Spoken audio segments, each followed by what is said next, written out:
জন্ম আমার যদি হতো আরবে, মক্কা মদিনার কোনো গ্রামে।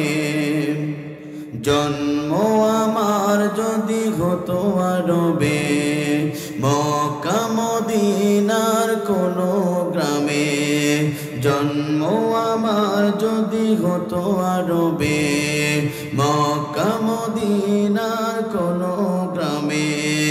তোমার দিদার লাভে ধন্য হতাম, তোমার দিদার লাভে ধন্য হতাম। বারবারে দেখে মন জোড়াতাম, বারবারে দেখে মন জোড়াতাম। জন্ম আমার যদি হতো আরবে, মক্কা মদিনার কোনো গ্রামে। তোমার দিদার লাভে ধন্য হতাম, তোমার দিদার লাভে ধন্য হতাম। বারবার দেখে মন জোড়াতাম, বারবারে দেখে মন জোড়াতাম। যারা দেখেছিল তোমায় নয়ন ভরে, আজ পৃথিবী তাদের স্মরণ করে। যারা দেখেছিল তোমায় নয়ন ভরে, আজ পৃথিবী তাদের স্মরণ করে। ধরণীর সেরা মানুষ হয়েছে তারা, ধরণীর সেরা মানুষ হয়েছে তারা। আমিও তাদের মতন স্বপন হতাম, বারবারে দেখে মন জোড়াতাম, বারবারে দেখে মন জোড়াতাম। জন্ম আমার যদি হতো আরবে, মক্কা মদিনার কোনো গ্রামে। তোমার দিদার লাভে ধন্য হতাম, তোমার দিদার লাভে ধন্য হতাম। বারবারে দেখে মন জোড়াতাম, বারবারে দেখে মন জোড়াতাম। মদিনার পথের ধুনি শরীরে মেখে, সুরমা বাঁধাতাম আমায় নয়ন রেখে। মদিনার পথের ধুনি শরীরে মেখে, সুরমা বাঁধাতাম আমার নয়নে রেখে। সেই স্মৃতি এই বুকে ধারণ করে, সেই স্মৃতি এই বুকে ধারণ করে। মাধুরী মিশিয়ে ছবি এঁকে যেতাম, বারবারে দেখে মন জোড়াতাম, বারবারে দেখে মন জোড়াতাম। জন্ম আমার যদি হতো আরবে, মক্কা মদিনার কোনো গ্রামে। তোমার দিদার লাভে ধন্য হতাম, তোমার দিদার লাভে ধন্য হতাম। বারবারে দেখে মন জোড়াতাম, বারবারে দেখে মন জোড়াতাম, বারবারে দেখে মন জোড়াতাম। কোরআন ফান্নাত ইয়াউমাল কিয়ামাতি শাফিআন লিয়া সাহাবিহি। আল্লাহ নবী বলেছেন কিয়ামতের কঠিন মুসিবতের দিনে আজকে যারা কোরআনের ময়দানে বসে গেল আর কোরআন শোনার জন্য বসে গেল, এই কোরআন তাদেরকে সুপারিশ করে করে আল্লাহর জান্নাতে নিয়ে যাবে। একবার জোরে জোরে বলুন আল্লাহু আকবার। আজকে যারা কোরআনের ময়দানে বসলেন, কোরআন শোনার জন্য বসে গেলেন, জীবনটা সংশোধনের জন্য বসে গেলেন, আপনি দুনিয়ার সমস্ত সব কিছু বাদ দিয়ে আল্লাহর কোরআনের জয়ের পক্ষে থাকলেন। আমার বন্ধুরা লক্ষ্য করুন, ওই কিয়ামতের বিভীষিক অবস্থায় আপনার আমার জন্য কোরআন সুপারিশ করে করে জান্নাতে প্রবেশ করার ব্যবস্থা গ্রহণ করবে। আল্লাহু আকবার। আর যারা এই দুনিয়াতে কোরআন শুনবে না, কোরআন মানবে না, কোরআনের পক্ষে থাকতে চাইবে না, ইসলাম ভালো লাগে না, কোরআন ভালো লাগে না, কিয়ামতের ময়দানে কোরআন আপনার আমার জন্য সুপারিশ করবে না, সাহায্য করবে না। বরং এই কোরআন শরীফের সূরা ফুরকানের 30 নম্বর আয়াত আল্লাহ পাক বলেন, এই কোরআন কিয়ামতের ময়দানে আপনার আমার বিরুদ্ধে আল্লাহর আদালতে মামলা করবে। কথা বলুন ঠিক না বেঠিক? কোরআন যদি আল্লাহর আদালতে আপনার আমার বিরুদ্ধে মামলা করে, বিশ্বনবী আপনার আমার বিরুদ্ধে দাঁড়িয়ে যায়, আল্লাহ পাক আপনার আমার বিরুদ্ধে দাঁড়িয়ে যায়, আপনার আমার স্থান কিন্তু জাহান্নাম ছাড়া জান্নাত কপালে জুটবে না। কথা বলুন ঠিক না বেঠিক? এই জন্য আমার বন্ধুরা, এই কোরআনের সুপারিশ নিয়ে জান্নাতে যেতে চান কারা কারা? দুহাত তোলে আল্লাহকে দেখিয়ে দেন তারা তারা। লিল্লাহে তাকবীর, লিল্লাহে তাকবীর। হাত নামান আমার বন্ধুরা। এই জন্য কোরআনের পক্ষে আমাদের থাকতেই হবে, কারণ আমরা জাতিতে মুসলমান, আমাদের জীবন গ্রন্থ আল কোরআন, আমাদের আল্লাহ, আমাদের নেতা জনাবে মুহাম্মদ রাসূলুল্লাহ সাল্লাল্লাহু আলাইহি সাল্লাম। কথা বলুন ঠিক না বেঠিক? বিশ্বনবী এই দুনিয়াতে এনেছিলেন কোরআন প্রতিষ্ঠার জন্য। যুগে যুগে যত নবী রাসূল এসেছেন তারা দুনিয়াতে কোরআন প্রতিষ্ঠা করে গেছেন, অর্থাৎ তারা দুনিয়ার যুগে যুগে দিন প্রতিষ্ঠার আন্দোলন করেছে, জালিমরা তাদেরকে জুলুম নির্যাতন করেছে। তারপরে একজন আলেম, একজন কোরআনের ওলা, একজন আমার বন্ধুরা নবী রাসূল পর্যন্ত বাতিলের কাছে এক সেকেন্ডের জন্য মাথা নত করি নাই। কথা বলুন ঠিক না বেঠিক? আর আজকের আমার বিষয়টা নির্ধারণ করেছে, যে বিষয়ে কথা বলতে চাই, হাসরের ময়দানে ওই কিয়ামতের কঠিন মুসিবতের দিনে আল্লাহ পাক যাদেরকে ভালোবাসবেন জানার দরকার আছে না নাই? ওই বিভীষিক অবস্থায় যে আল্লাহ পাক আপনার ভালোবাসেন, আপনার স্থান জাহান্নাম হবে না, আপনার স্থান জান্নাত হবে। চিৎকার করে বলুন আল্লাহু আকবার। আজকে বিষয়টা, আল্লাহ পাক ৮ শ্রেণীর ব্যক্তিদেরকে ভালোবাসবেন, আল্লাহ রাব্বুল আলামিন তাদেরকে জান্নাতে প্রবেশ করাবেন। চিৎকার করে বলুন আল্লাহু আকবার। কয় শ্রেণীর? ৮ শ্রেণীর। প্রথম নম্বর হচ্ছে যারা এই দুনিয়াতে মুমিন হবে, মুত্তাকি হবে, পরেজগার হবে, যারা সঠিকভাবে আল্লাহকে ভয় করে জীবন যাপন করবে। আল্লাহ পাক বলেন যারা মুমিন হবে, সঠিকভাবে সত্যবাদী হবে, সঠিক পথে থাকবে, আল্লাহ পাক বলেন আমি রব্বুল আমিন তাদেরকে ভালোবাসবো, মৃত্যুর পরে তাদেরকে জান্নাতে প্রবেশ করাবো। চিৎকার করে বলেন আল্লাহু আকবার। এই জন্য মুমিন হওয়ার দরকার আছে না নাই? আমরা কোটিপতি হতে চাই না, আমরা চেয়ারম্যান হতে চাই না, আমরা এমপি হতে চাই না, রাষ্ট্রপতি হতে চাই না, আমরা কিছুই চাই না। আমাদের দাবি হলো এই জমিনের মালিক আল্লাহ, হায়াতের মালিক আল্লাহ, রিজিকের মালিক আল্লাহ, সব কিছুর মালিক আল্লাহ। আমরা চাই বাংলাদেশ কোরআন দিয়ে চলুক, কারণ কোরআন দিয়ে চললে পৃথিবীর সমস্ত মুসলমানকে সুখে রাখবেন তিনি কে? আমার বন্ধুরা লক্ষ্য করেন, তাহলে যারা মুমিন হবে আল্লাহ রাব্বুল আমিন হাসরের ময়দানে তাদেরকে ভালোবাসবেন, বিনিময়ে তাদেরকে জান্নাতে প্রবেশ করাবেন যারা সঠিকভাবে মুমিন হতে পারবে। আর আল্লাহ পাক বলেন ওই মুমিন ব্যক্তির সম্মুখে যখন কোরআনের তাফসীর করা হয়, কোরআনের আলোচনা করা হয়, মুমিন ব্যক্তির জীবনে সবচেয়ে 2টা বড় উপকার হয়। একবার জোরে জোরে বলুন আল্লাহু আকবার। এটা আমার কথা না, মহাগ্রন্থ আল কোরআনুল কারীমের কথা। আল্লাহ পাক বলেন ইন্নামাল মুমিনুনা আল্লাযীনা ইযা যুকিরাল্লাহু ওয়াজিলাত কুলুবুহুম ওয়া ইযা তুলিয়াত আলাইহিম আয়াতুহু জাদাতুহুম ঈমানাও ওয়া আলা রাব্বিহিম ইয়াতাওয়াক্কালুন। আল্লাহ পাক বলেন মুমিন যারা হবে, মুত্তাকি যারা হবে, যারা আল্লাহর প্রিয় গোলাম হবে, ওই মুমিন ব্যক্তির সম্মুখে যখন কোরআনের কথা বলা হবে, মুমিন ব্যক্তির সম্মুখে যখন কোরআনের তাফসীর করা হবে, মুমিন ব্যক্তি যখন কোরআন শুনবে তাদের জীবনে 2টা বড় বড় উপকার হবে। 1 নম্বর উপকার হলো যতটুকু ঈমান নিয়ে তারা কোরআনের ময়দানে বসে যাবে, কোরআনের তাফসীর শোনার কারণে, কোরআনের আলোচনা শোনার কারণে, রাসূলের হাদিস থেকে জীবনী শোনা, রাসূলের হাদিস থেকে আলোচনা শোনার কারণে আস্তে আস্তে করে তাদের ঈমানটা বৃদ্ধি পেয়ে যাবে। একবার জোরে জোরে বলুন আল্লাহু আকবার। মুমিন ব্যক্তির সম্মুখে কোরআনের তাফসীর করা হলে, কোরআনের আলোচনা করা হলে মুমিন ব্যক্তির জীবনে ঈমানটা বেড়ে যাবে। কিন্তু আফসোস লাগে, দুঃখ লাগে, আমার বন্ধুরা দেখলাম গত 16টি বছর ধরে এই জমিনে অসংখ্য মুসলমানের সন্তানের সম্মুখে আলোচক বৃন্দ কোরআনের দায়রা, কোরআনের তাফসীর করেছে, হক কথা বলেছে, তাদের ঈমান বাড়ি যায় নাই, আবু জাহেলের বাচ্চা মতন তাদের শয়তান বেড়েছে। কথা বলুন ঠিক না বেটি? আলোচক বিন্দু যখন কোরআনের সত্য কথা বলেছে, ওই মুসলমানের সন্তানের ঈমান বাড়ি নাই, আবু জাহেলের বাচ্চার মতন শয়তানি বেড়েছে। এমন আবু জাহেল মার্কা মুসলমান সমাজে ছিল কিনা? জোরে বলেন ছিল কিনা? কোরআনের কথা বলার কারণে বক্তার সম্মুখে মাউথ পেস কেড়ে নিয়েছে, কোরআনের হক কথা বলার কারণে বক্তার গাড়ি ভাঙচুর পর্যন্ত করা হয়েছে। কোরআনের হক কথা বলার কারণে বক্তার নামে মামলা পর্যন্ত দেওয়া হয়েছে। কথা বলুন ঠিক না বেঠিক? এরা কখনো মুমিন হতে পারে না, এরা কখনো আল্লাহর প্রিয় গোলাম হতে পারে না, এরা কখনো ইসলামের পক্ষের লোক হতে পারে না, এরা কখনো বিশ্বনবীর পক্ষের লোক হতে পারে না। এরা হচ্ছে এই সমাজের আবু জেহেল মার্কা মুসলমান।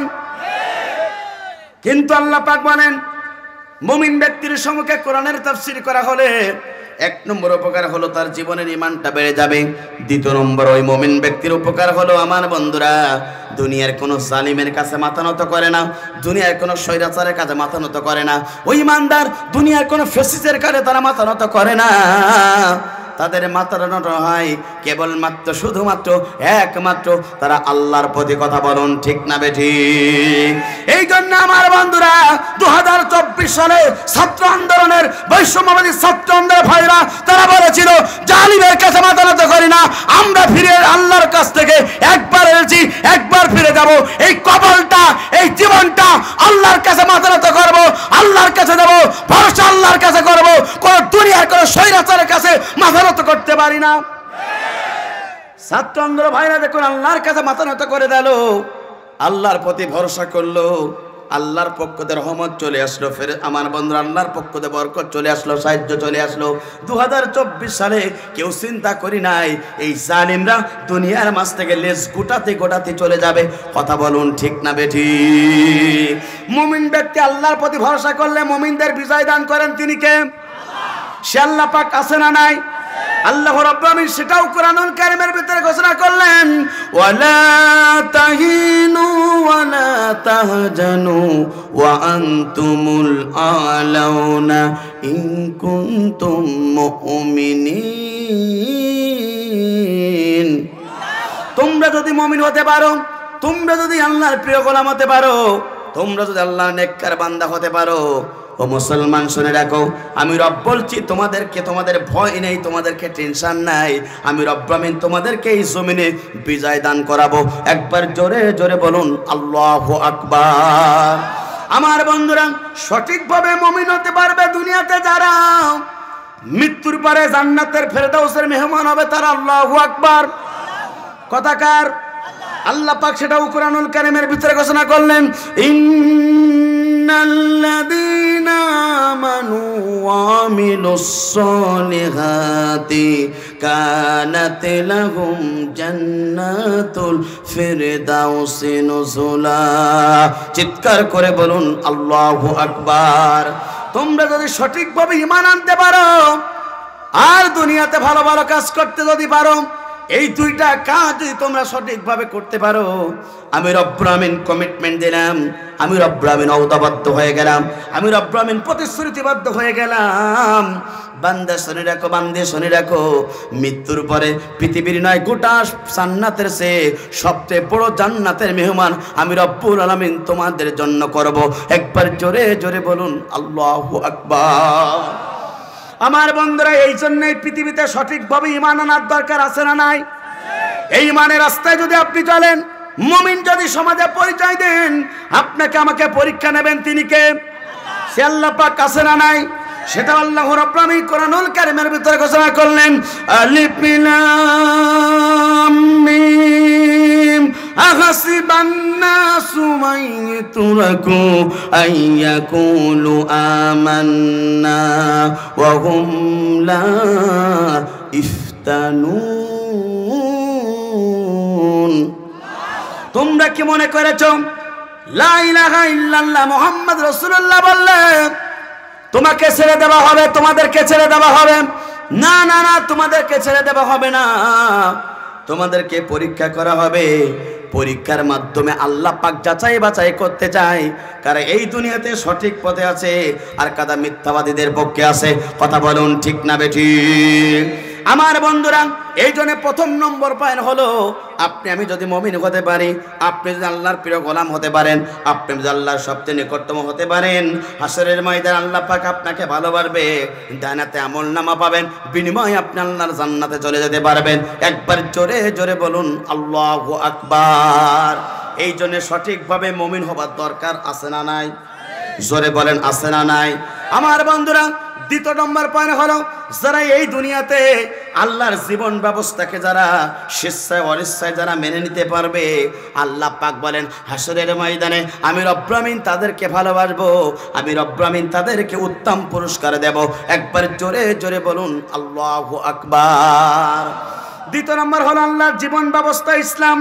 এই ইসলামকে মানার দরকার আছে না নাই? জোরে বলেন আছে না নাই? আল্লাহ পাক বলেন ইন্নাদ-দীনা ইনদাল্লাহিল ইসলাম।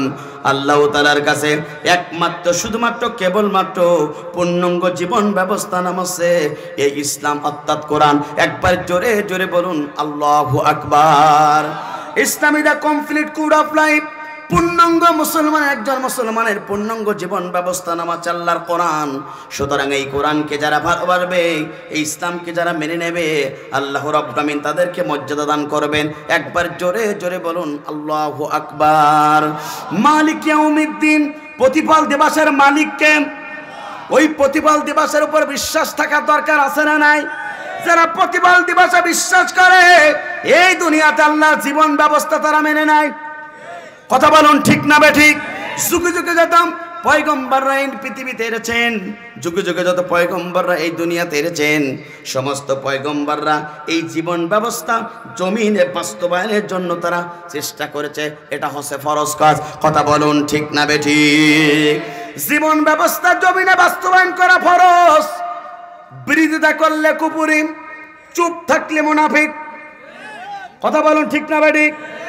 এই জমিনে দিন প্রতিষ্ঠার আন্দোলন করা ফরজ। চুপ থাকলে চুপ, আপনার বিরোধিতা করলে কুফরি হয়ে যাবেন, চুপ থাকলে মুনাফিক হয়ে যাবেন। আমার বন্ধুরা, এই জন্য এই জীবন ব্যবস্থা সমাজে বাস্তবায়নের জন্য একজন মুসলমান হিসাবে, বিশ্বনবীর উম্মত হিসাবে দায়িত্ব আছে না নাই? জোরে বলেন আছে না নাই? এই দায়িত্ব বিশ্বনবীকে এই পৃথিবীতে আল্লাহ রাব্বুল আমিন দিয়েছিলেন। সেটা আল্লাহর কোরআন সুন্দরভাবে ঘোষণা করলেন, হুয়াল্লাযী আরসালা রাসূলা বিল হুদা ওয়া দীনিল হক লিইজহিরাহু আলাদ-দীনি কুল্লিহি ওয়া লাহু কারিহাল মুশরিকুন। তিনি তো সেই সত্তা যিনি তার রাসূলকে এই পৃথিবীতে সত্য দিন সহকারে এই পৃথিবীতে রাসূলকে প্রেরণ করেছিলেন। এ নবী, তোমার দায়িত্ব এবং কর্তব্য হলো এই জীবন ব্যবস্থার দায়িত্ব, এই জীবন ব্যবস্থা দাওয়াতের কাজ তুমি করবে। শুনে রাখো ও মুহাম্মদ, শুনে রাখো, এই দিনের দাওয়াত তুমি যখন দেবে ওই সমাজের মুশরিকরা তোমার প্রতি অসন্তুষ্ট হবে। তারপরও তোমার যায় আসে না। এই সমাজে জমিনের মালিক আল্লাহ, এই জমিনে আল্লাহর জীবন ব্যবস্থার দায়িত্ব এবং কর্তব্য বিজয় করার জন্য তোমাকে কাজকাম করা লাগবে। কথা বলো ঠিক না বেঠিক? বিশ্বনবীকে যদি এই দায়িত্ব দিয়ে এই পৃথিবীতে আল্লাহ পাক প্রেরণ করেন, আপনি আমি মৃত্যুর পরে সেই নবীর দলে যাবার জন্য যদি আপনি বিশ্বনবীর কাছে সুপারিশ পেতে চান, এই দুনিয়াতে এই দিনের পক্ষে এই দিনের দল করার দরকার আছে না নাই? সারা জীবন দল করবেন ইসলাম বিরোধী, আর মৃত্যুর পরে কবেন বিসমিল্লাহ ওয়ালা মিল্লাতে রাসূলুল্লাহ। কথা বলুন ঠিক না বেঠিক? দুনিয়ার আঁকা বাঁকা দল করবেন, পার্টি করবেন, এই সমাজে আপনি ইসলাম বিরোধী কথা কাজকর্ম আপনার দ্বারা হবে, আর মিল্লাতে রাসূলুল্লাহ মৃত্যুর পরে হবে। জ্যান্ত থাকলে ইসলামের বিরোধিতা করেছেন, মৃত্যুর পরে ওই লাশ রাসূল আপনার পক্ষে সুপারিশ করবেন না, আল্লাহ আপনাকে চিনবেন না। যদি রাসূলের সুপারিশ পেতে চান, এই দিনের দাওয়াতের কাজ আপনাকে করতে হবে। কথা বলুন ঠিক না বেঠিক? এই জীবন ব্যবস্থা বাদ দিয়ে যদি মানব রচিত আইনকে সমাজে প্রতিষ্ঠার জন্য আন্দোলন করেন, আপনি দুনিয়াতেও ধ্বংস হবেন, আখিরাতেও ক্ষতিগ্রস্ত হবেন। কথা কার? এটা আমার কথা, আল্লাহর কোরআনুল কারীমের কথা। আল্লাহ পাক বলেন, ওয়া মাইয়াবতাগি গায়রাল ইসলামি দীনান ফালাই ইকবালা মিনহু ওয়া হুয়া ফিল আখিরাতি মিনাল খাসিরিন। আল্লাহ পাক বলেন, আল্লাহর জীবন ব্যবস্থা বাদ দিয়ে যারা মানব রচিত আইনকে যারা স্বেচ্ছায় মেনে নেয়, আল্লাহর জীবন ব্যবস্থা বাদ দিয়ে যারা মানুষের তৈরি করা বিধান দিয়ে সমাজের শান্তির জন্য তালাশ করে, আল্লাহ পাক বলে কিয়ামত পর্যন্ত পর্যন্ত সাধনা করলে শান্তি আসবে না, মানুষের মুখে হাসি ফুটবে না, অশান্তের দাবান হলে মুসলমানরা মার খাবে, ধুকে ধুকে জীবনটা শেষ হয়ে যাবে। আমার বন্ধুরা লক্ষ্য করুন, ওই ব্যক্তিগুলা পর্যন্ত ক্ষতিগ্রস্ত হবে। শান্তি যদি পেতে চান আল্লাহর জীবন ব্যবস্থার দরকার। কথা বলুন ঠিক না বেটি?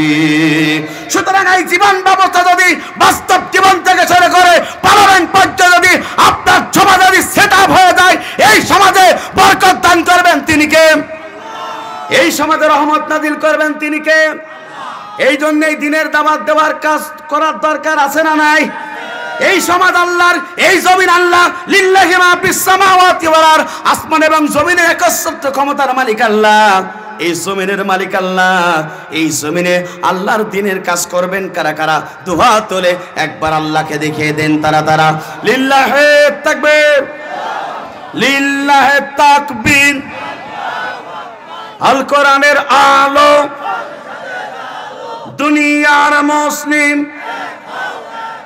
ইসলাম ছাড়া অন্য কিছু।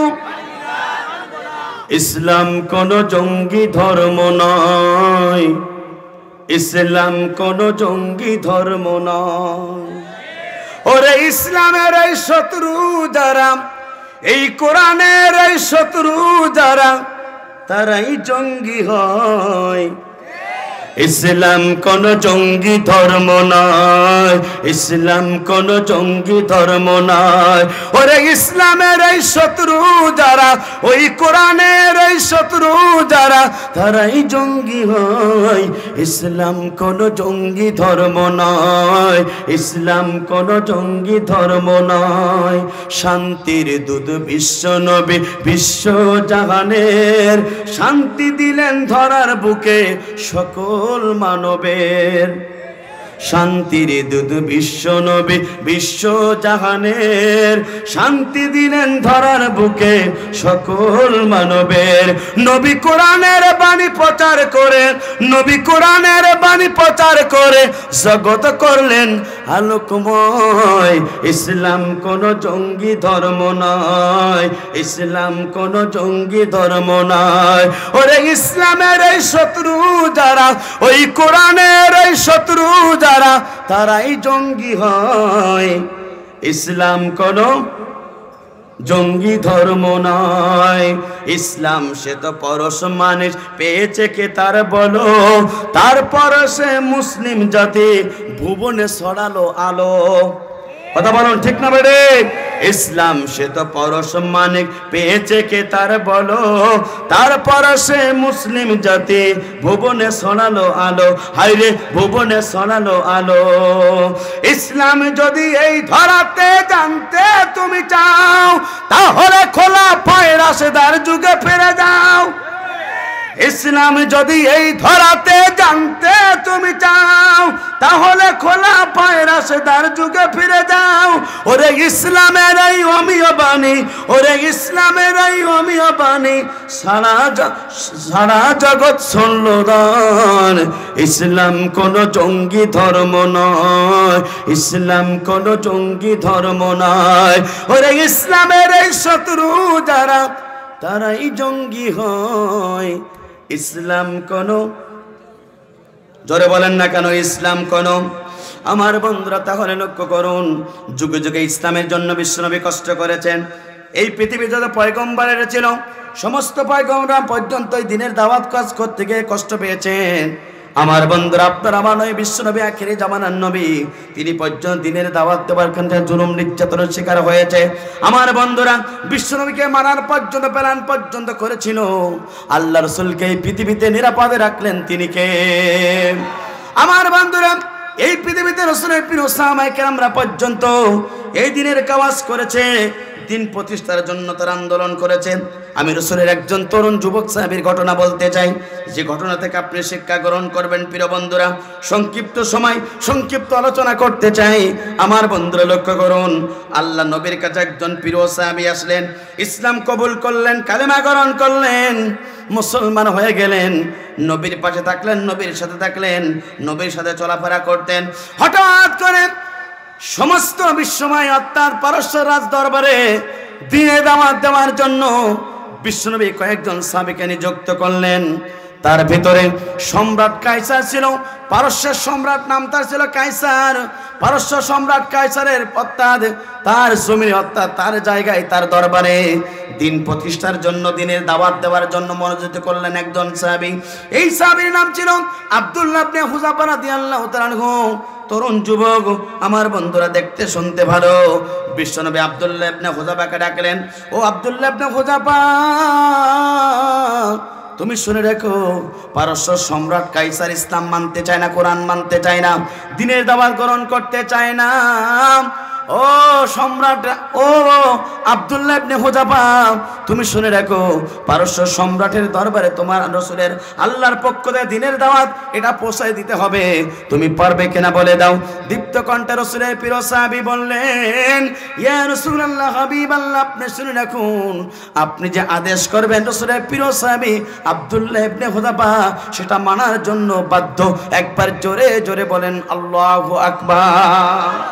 আমার বন্ধুরা, বিশ্বনবীর দাওয়াতি মিশন কাজ করতে গিয়ে রাসূলের প্রিয় তরুণ যুবক সাহাবী কেমন কষ্ট করেছেন একটিবারের জন্য একটু লক্ষ্য করুন। আমার বন্ধুরা, বিশ্বনবী আব্দুল্লাহ ইবনে হুযাফাকে অনুমতি দিলেন। বিশ্বনবী একটা চিঠি লিখলেন সম্রাট কাইসারের কাছে। একটা চিঠির দেখা ছিল, সম্রাট কাইসার, তুমি ইসলাম কবুল করো, কালেমা গ্রহণ করো, মুহাম্মাদের দলের পক্ষে সাপোর্ট করো। এইটা সুন্দরভাবে চিঠিটা লিখে আব্দুল্লাহ ইবনে হুযাফার হাতে উঠিয়ে দিলেন। আব্দুল্লাহ ইবনে হুযাফাকে বলা হলো, ও আব্দুল্লাহ ইবনে হুযাফা, যাও যাও যাও, সম্রাট কাইসারের দরবারে চলে যাও, নবীর চিঠি নিয়ে দ্বীনের দাওয়াত নিয়ে চলে যাও। আমার বন্ধুরা, সম্রাট কাইসারের দরবারে রাসূলের প্রিয় সাহাবী আব্দুল্লাহ ইবনে হুযাফা চলে গেলেন, দাওয়াত নিয়ে চলে গেলেন। আব্দুল্লাহ ইবনে হুযাফা চলে গেলেন অর্থাৎ সম্রাট কাইসারের দরবারে।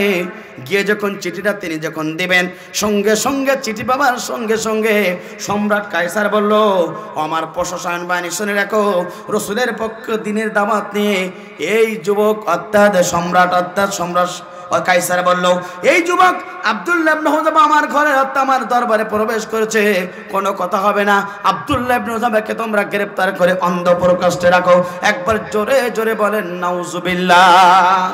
দ্বীনের দাওয়াত সমাজে দেওয়ার কারণে অসংখ্য মানুষ এই সমাজে গ্রেফতার হয়েছিল।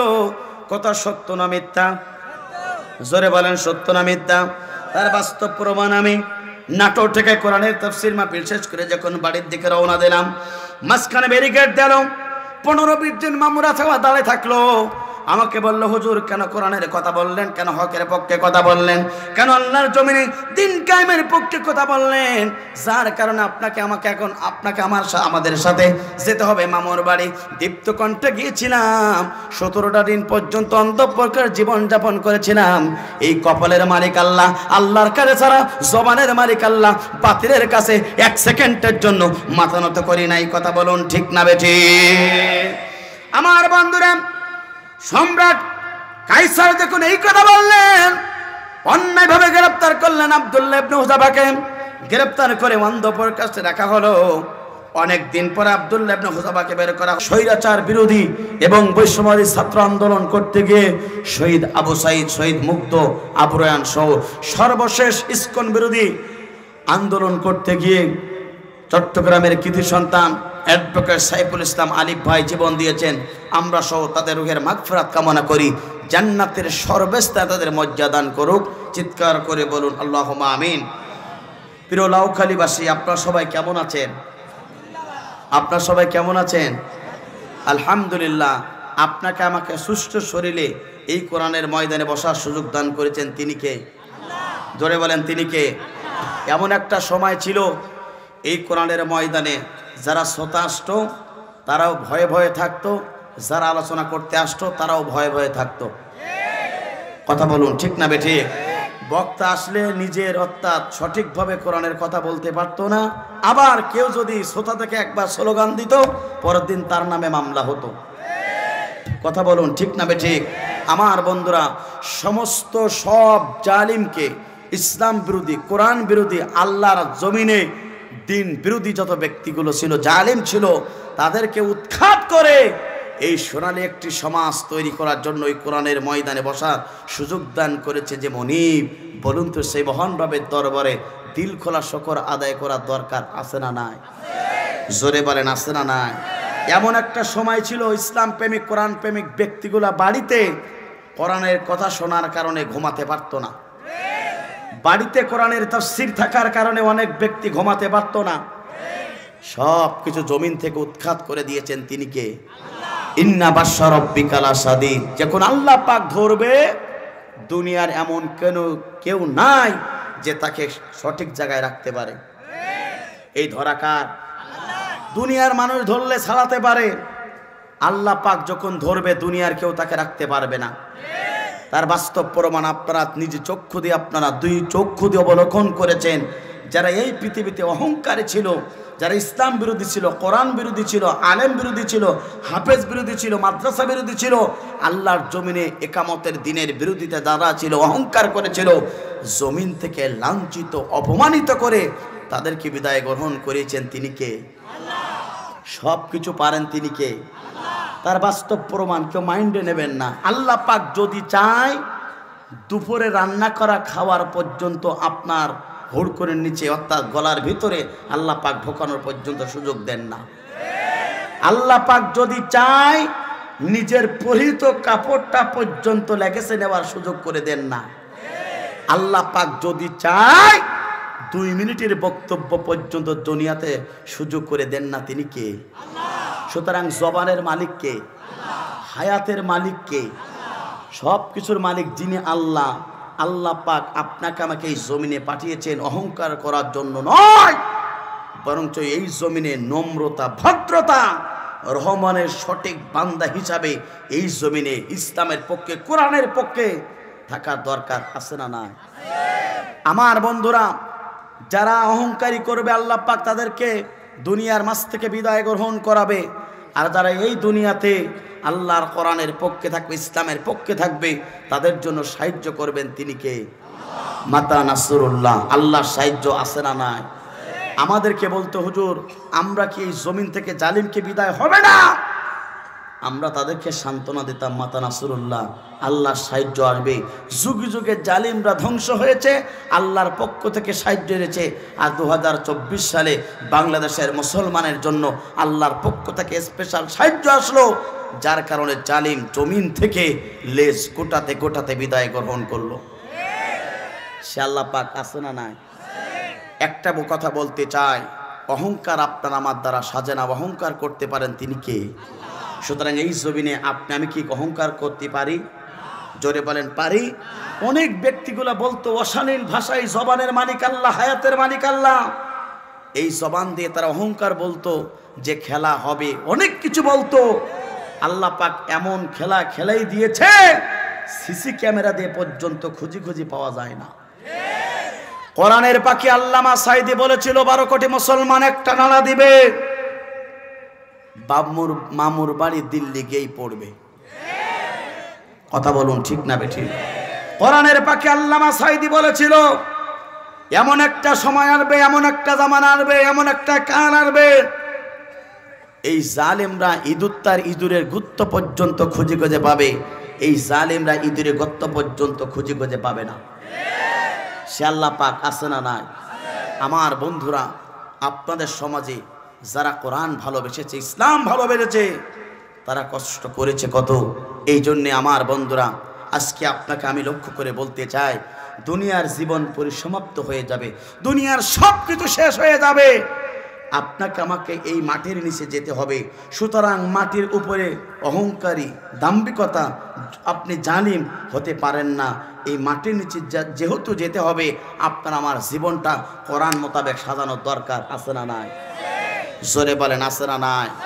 আমার বন্ধুরা, কিন্তু আফসোস, দুঃখ, এখানে 12টি বছর ধরে বাংলাদেশের একটি স্বৈরাচার বিরোধী, বাংলাদেশে এবং একটি সবচেয়ে সন্ত্রাসী সংগঠন ছিল যার নাম আছে ইসকন। এই ইসকনের সদস্যরা বাংলাদেশের অসংখ্য মুসলমানদেরকে মারার, অসংখ্য মুসলমানদের ইমানের শিকড় কাটার জন্য তারা চেষ্টা করেছিল। কথা বলুন ঠিক না বেঠিক? যার এই ধারাবাহিকতা আপনারা দেখেছেন, 12টি বছর ধরে মুসলমানের জবদ্দর পাথরের মতন ঘাড়ের উপরে বসে বসে মুসলমানদেরকে নিধন করার জন্য চেষ্টা করেছে। কোরআনের পাখি আল্লামা সাইদিকে পর্যন্ত বিদায় গ্রহণ করেছে। পাশের বন্ধু রাষ্ট্র ছিল, একটি বারের জন্য প্রতিবাদ করি না, একটা স্ট্যাটাস দেই নাই। শহীদ মতিউর রহমান নিজামীকে পর্যন্ত অন্যায়ভাবে পৃথিবীর মাঝ থেকে ফাঁসির মঞ্চে ঝুলিয়ে মারলো, একটিবার জন্য প্রতিবাদ করি নাই, স্ট্যাটাস দেই নাই। বিএনপির স্থায়ী কমিটির সদস্য সালাউদ্দিন কাদেরকে পর্যন্ত এই বুকে এই জমিনে অন্যায়ভাবে গ্রেপ্তার করে ফাঁসির মঞ্চে ঝোলালো, একটি স্ট্যাটাস দিল না। কিন্তু আফসোস, দুঃখ, এখানে 56,000 বর্গমাইলের বাংলাদেশের প্রত্যেকটা ইঞ্চি মুসলমান আজকে তারা দেখেছে একজন ইসলাম বিরোধী, কোরআন বিরোধী চিন্ময় দাস কুমার অর্থাৎ চিন্ময় কুমার দাস, তিনি যখন এই দেশ নিয়ে ষড়যন্ত্র লিপ্ত হলো, এদেশের প্রশাসন বাইরেরা যখন তাকে আইনের আওতা আনলো, তার অনুসারীরা মিছিল করলো, তার অনুসারীরা মিছিল করে ক্ষান্ত হয় নাই। আমার একজন দিনী ভাইকে পর্যন্ত আদালত চত্বরে অ্যাডভোকেট সাইফুল ইসলাম আলিফ ভাইকে তারা নির্মমভাবে দুনিয়ার মাঝ থেকে হাজার হাজার লক্ষ জনতার সম্মুখে গোটা পৃথিবীর সবচেয়ে সন্ত্রাসী সংগঠন ইসকনের সদস্যরা তারা নির্মমভাবে হত্যা করা হয়েছে। আমার বন্ধুরা, এইভাবে শুধু তাই না, ইসকনের সদস্য অর্থাৎ চিন্ময় কুমার দাসকে যখন গ্রেপ্তার করা হলো, পাশের দেশ মায়া কান্না শুরু হয়ে গেল।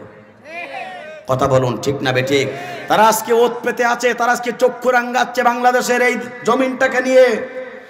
কিন্তু আজকের এই যশোরের বুকে থেকে, রাউখালী থেকে স্পষ্ট ভাষায় বলতে চাই, কোরআনের পাখি আল্লামা সাঈদী বলেছিল, বাংলাদেশের বুকে কেউ যদি চোখ আজনারি দেখে, ওই চোখকে বাংলাদেশের মুসলমান উপড়ে ফেলানোর ব্যবস্থা গ্রহণ করবে।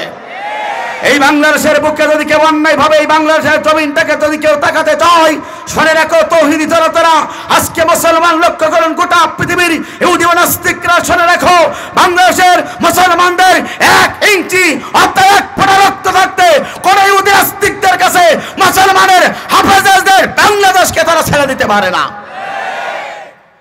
আমার বন্ধুরা, রাসূল বলেছিলেন গাজওয়া হিন্দের একটা যুদ্ধ হবে, শেষ জমানায় 2টা যুদ্ধ হবে।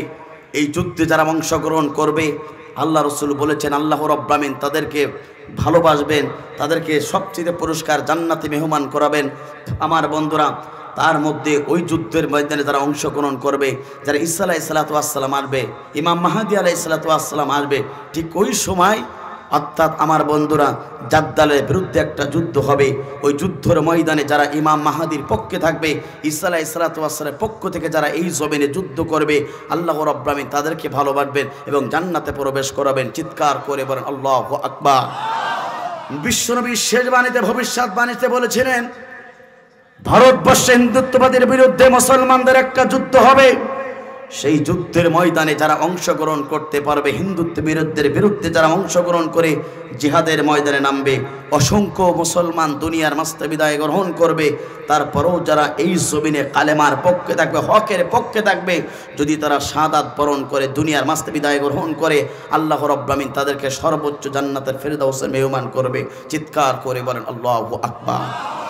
সুতরাং স্পষ্ট ভাষায় বলতে চাই, ডক্টর ইনায়েতুল্লাহ আব্বাসী সুরে বলতে চাই, কেউ যদি ভাষে রাষ্ট্রকে যদি বলে, তোমাদেরকে লক্ষ্য করে বলতে চাই, 18 কোটি মুসলমানের দেশ বাংলাদেশ, হাফেজের দেশ বাংলাদেশ, ওলামার দেশ বাংলাদেশ, এদেশের মানুষেরা প্রত্যেকটা মানুষেরা ঘুম ভাঙে আজান শোনে, এদেশের প্রত্যেকটা মুসলমান ঘুমাতে আজান শোনে। স্পষ্ট ভাষায় বলে দিতে চাই, এই 18 কোটি মুসলমানের আজকে বুকের পরে দাঁড়িয়ে যদি বাংলাদেশকে নিয়ে যদি অশান্তির দাবানলে যদি বাংলাদেশকে ঠেলে দেওয়া হয়, বাংলাদেশের প্রত্যেকটা মুসলমান তোমাদেরকে যত প্রতিবাদ করার দরকার মুসলমান প্রতিবাদ করবে। তারপরেও বাংলাদেশকে কোনো নাস্তিকের বাচ্চা হাতে মুসলমান ছেড়ে দিতে পারে না। সুতরাং বাংলাদেশকে নিয়ে যারা ষড়যন্ত্রে লিপ্ত হবে, তাদের বিরুদ্ধে ঐক্যবদ্ধভাবে আল্লাহর জমিনে কারা কারা কিয়ামতের দিনের পক্ষে থাকবেন, দোয়াত আল্লাহকে দেখিয়ে দেয়। লিল্লাহি তাকবীর, লিল্লাহি তাকবীর। আল কোরআনের আলো দুনিয়ার মুসলিম। হাত নামান আমার বন্ধুরা, এই জন্য বলতে চাই, ভারত সরকার তুমি যতই ষড়যন্ত্র করো, আমরা ঐক্যবদ্ধভাবে এদেশে মুসলমানরা আমরা ঐক্যবদ্ধভাবে থাকতে চাই। আর তোমরা মনে করেছো ডক্টর ইউনূস সাহেব খুব ছোট খেলোয়াড়, এই চিন্তা করলে তোমাদের ভুল হবে। গোটা পৃথিবীর মডেলটা যে চেয়ারে বসে, তার ডান চেয়ারে ডক্টর ইউনূস সাহেব বসে থাকে। কথা বলুন ঠিক না বেঠিক? সে তারা ঠান্ডা মেজাজের মানুষ মনে করলে হবে না, টোকা দিলেই মনে চলে যাবে না। ডক্টর ইউনূস অত ছোট খেলোয়াড় নয়। ডক্টর ইউনূস এমন একজন খেলোয়াড় যে মাটির নিচে দিয়ে কিছু গেলেও সে টের পায়। কথা বলুন ঠিক না বেঠিক? সুতরাং স্পষ্ট ভাষায় বলতে চাই, বাংলাদেশকে নিয়ে ষড়যন্ত্র করবেন না।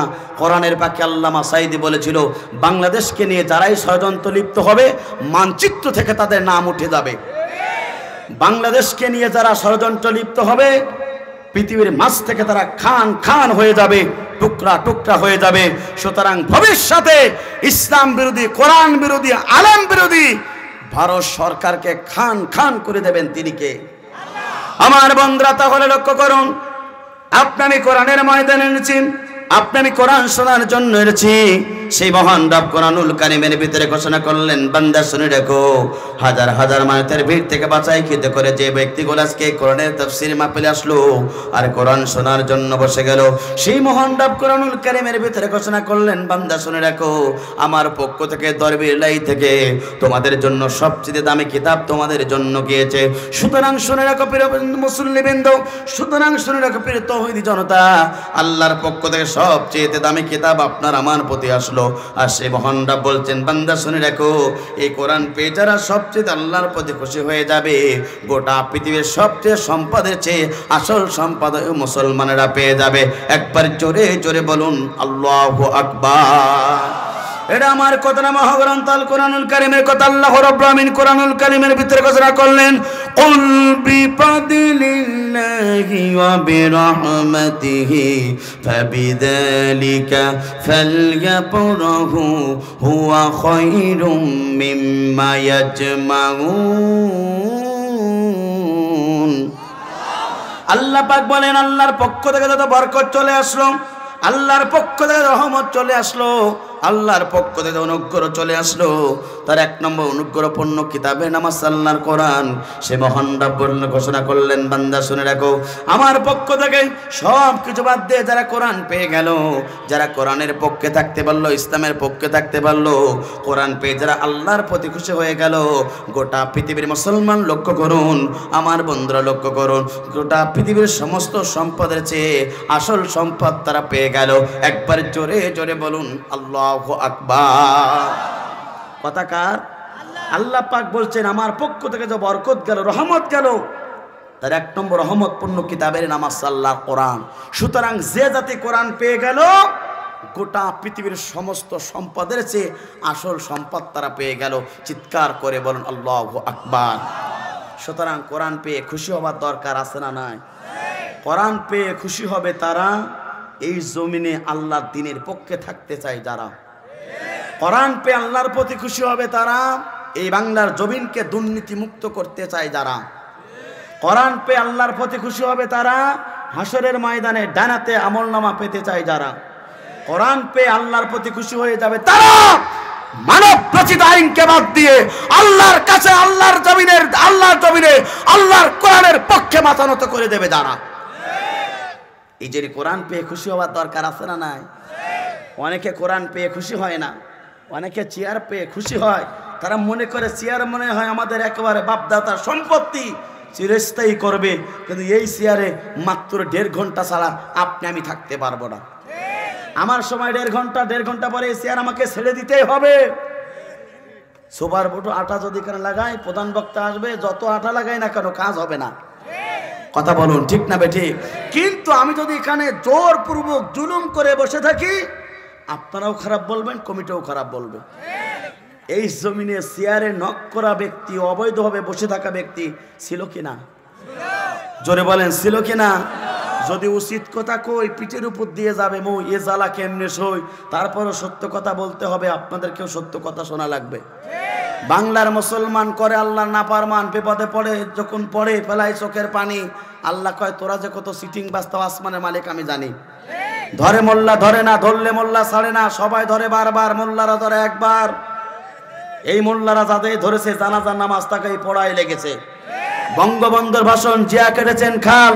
আমার চাচা ইরশাদ ফখরুদ্দিন মঈনুদ্দিন সব ঘোরাদ্দিন দেখাশের আগামীর বাংলাদেশ, কোরআনের বাংলাদেশ, আগামীর পৃথিবী, ইসলামের পৃথিবী, আগামীর পৃথিবী, টুপিওয়ালাদের পৃথিবী। সুতরাং বলতে চায়, আল্লাহর জমিনে আল্লাহর কোরআন ছাড়া মানব রচিত আইন চলতে পারে না। কারণ এই সম্পদ পেয়ে খুশি হতে হবে কার প্রতি? জোরে বলেন কার প্রতি? আমার বন্ধুরা তাহলে লক্ষ্য করুন, এই কোরআন যারা পেয়ে খুশি হয়ে যাবে, কিয়ামতের কঠিন মুসিবতের দিন, যেদিন সূর্যগুলো মাথার উপরে চলে আসবে, জমিনগুলো তামা হয়ে যাবে, গুনাহগার ব্যক্তির জিহ্বাগুলো যখন নাবিষ্টক জ্বলে যাবে, যেদিন কানতে কানতে চোখের পানি ফুরিয়ে যাবে, চক্ষু দিয়ে যেদিন রক্ত প্রবাহিত হবে, যেদিন সন্তান পিতার পরিচয় দেবে না, পিতাও সন্তানের পরিচয় দেবে না, যেদিন স্বামী তার স্ত্রীর পরিচয় দেবে না, স্ত্রীও স্বামীর পরিচয় দেবে না, অবৈধ নেতাকে জয়ের জন্য কত স্লোগান দিয়েছেন। আমার নেতার চরিত্র ফুলের মতন পবিত্র, যদিও নামাজ পড়ে না, ভক্ত গাঞ্জা খাবার ভক্ত। কথা বলুন ঠিক না বেঠে? এই নেতার বিপক্ষে কত স্লোগান দিয়েছেন আমার বন্ধুরা। ওই কিয়ামতের ময়দানে কেউ কারো জন্য সামান্য উপকার করতে পারবে না, সাহায্য পর্যন্ত করতে পারবে না। কিন্তু আজকে যারা এই কোরআনের ময়দানে আসলাম, কোরআন শোনার জন্য বসে গেলাম, আল্লাহ রাসূল হাদিসের ভিতরে বলছেন, হযরত ওমর রাদিয়াল্লাহু তাআলা আনহু ক্বালা ক্বালা রাসূলুল্লাহ সাল্লাল্লাহু আব্দুল্লাহ ইবনে হুযাফাকে বলা হলো, আব্দুল্লাহ ইবনে হুযাফা, মুহাম্মাদের দল ত্যাগ করো, মুহাম্মাদের পক্ষ থেকে সাপোর্ট দিয়ে আমার পক্ষে, মুহাম্মাদের পক্ষে সাপোর্ট বাদ দিয়ে তুমি আমার পক্ষে সাপোর্ট দাও, তোমাকে অফার দেওয়া হবে, তোমাকে 3টা অফার দেওয়া হবে। একবার জোরে জোরে বলেন নাউজুবিল্লাহ। সম্রাট কায়সার আব্দুল্লাহ ইবনে হুযাফা রাসূলের তরুণ যুবক সাহাবী, প্রথম নম্বর সত্য দেওয়া হলো, আমার দেশের যত প্রশাসন বাহিনী আছে, স্বরাষ্ট্রমন্ত্রী আছে, এই স্বরাষ্ট্রমন্ত্রী তোমাকে দেওয়া হবে, বিনিময়ে তুমি মুহাম্মাদের দল ত্যাগ করবা, ঈমান ছাড়া হয়ে বেঈমান হয়ে যাবা, তুমি সত্য গ্রহণ করবা কিনা বলে দাও। দীপ্ত কণ্ঠে রাসূলের প্রিয় সাহাবী আব্দুল্লাহ ইবনে হুযাফা বললেন, জীবন চলে যাব, হাসতে হাসতে বিদায় গ্রহণ করব। শোনো শোনো শোনো, আব্দুল্লাহ ইবনে হুযাফা বাতিলের কাছে 1 সেকেন্ডের জন্য মাথা নত করবে না। একবার জোরে জোরে বলুন আল্লাহু আকবার। নবীর সাহাবী আব্দুল্লাহ ইবনে হুযাফা মাথা নত করলেন না। সম্রাট কায়সার 2 নম্বর তাকে অফার দেওয়া হলো, শোনো শোনো শোনো, আমার দেশে যত সম্পত্তি আছে, যত সম্পদ আছে, অর্ধেক সম্পদ তোমাকে দেওয়া হবে, বিনিময়ে তুমি মুহাম্মাদের দল ত্যাগ করবে, মুহাম্মাদের পক্ষ থেকে মুখ ফিরিয়ে নেবে। বলো তুমি অফার গ্রহণ করবে কিনা? দীপ্ত কণ্ঠে রাসূলের প্রিয় সাহাবী আব্দুল্লাহ ইবনে হুযাফা বলল, দুনিয়ার সমস্ত সম্পদ যদি আমার সম্মুখে রাখা হয়, আর আমাকে যদি মুহাম্মাদের দল ত্যাগ করতে বলা হয়, ঈমান ত্যাগ করতে বলা হয়, দীপ্তকণ্ঠ সম্রাট কায়সার, আপনি সম্রাট কায়সার শুনে রাখুন, জীবন চলে যাবে, 1 সেকেন্ডের জন্য মাথা নত হব না, ঈমানও ছাড়ব না। একবার জোরে জোরে বলুন আল্লাহু আকবার।